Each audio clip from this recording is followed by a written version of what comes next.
This keto pumpkin pie is so delicious, you're going to want to make some. With only 6 net carbs per slice, it's a real winner. Even your friends and family who don't eat keto will appreciate this delicious pie. One of the secrets to a good pumpkin pie is the seasonings. We mix cinnamon, ginger, and nutmeg together, though some people will use cloves or allspice as an alternative.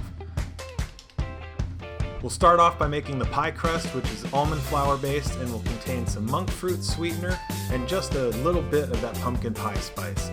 We'll mix that together to get it well incorporated, and then we'll move on to the wet ingredients. We're going to take 4 to 5 tablespoons of grass-fed butter and melt that, and combine 1 large egg in there. Then whisk that together and get ready to incorporate that into the dry ingredients using a food processor. You could mix this by hand, but it'll certainly take a lot more work to get it evenly incorporated, so the food processor will save you a lot of time. In a few seconds, you'll have your pie crust dough ready to go and press into your pie pan, which you'll want to grease with some butter ahead of time just to make sure that your crust doesn't stick, because that would be a real tragedy. Now I tried to be fancy and use a spatula to spread it out, but really it just comes down to using your hands. Press the dough into the mold and make sure that you line the sides with enough crust to hold your pie in place. Pat it down and then poke some holes in it so that way it doesn't rise and puff up on you when you put it in the oven. Then we're going to bake it at 350 degrees for about 10 minutes, maybe a little bit more, but you don't want to fully bake it because it's going to spend some time in the oven with the pie. Now the pie filling is super easy. We're going to use 1 can of pure pumpkin, the remaining pumpkin pie spice we made earlier, some Monkfruit Sweetener, 3 large eggs, and then 4 tablespoons of heavy whipping cream and 1 small teaspoon of vanilla extract to balance out the flavor.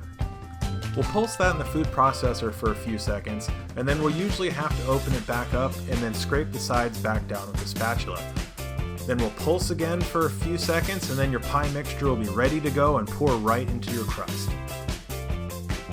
Go ahead and pour the pie filling right into the middle of the crust and then smooth out the surface with your spatula.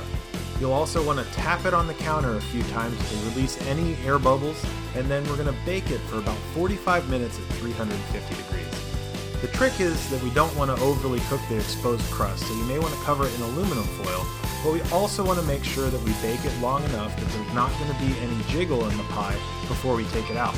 So make sure you give it a little shake and put it back in for a little bit longer until it's set. Then we're going to take it out, put it on the counter, and let it cool off completely before we stick it in the fridge for at least a few hours or overnight if you prefer. This pie makes 10 nice servings, and we'll go ahead and garnish it with some homemade heavy whipping cream. If you like recipes like this, go ahead and subscribe to Keto Daily. Leave some comments below and let us know what you think about our pumpkin pie seasoning. Till next time, this has been Keto Daily.